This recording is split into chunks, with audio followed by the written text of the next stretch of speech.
సర్పగంధ నిజంగా పాము కాటుకి విరుగుడి కింద పనిచేస్తుంది.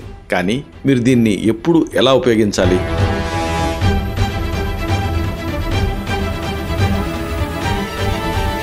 ఈ మొక్క అధిక రక్తపోటుని నియంత్రించగల అద్భుతమైన శక్తి కలిగి ఉంది.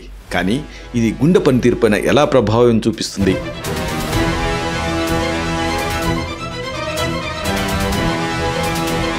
సర్పగంధ రాత్రిపూట చక్కటి నిద్రను అందిస్తుంది. మరి ఇది మానసిక ఒత్తిడి, ఆందోళన ఎలా తగ్గించగలుగుతుంది?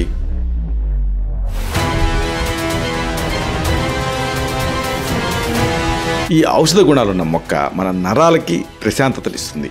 అయితే ఇది నరాల బలహీనతని ఏ రకంగా నయం చేయగలుగుతుంది?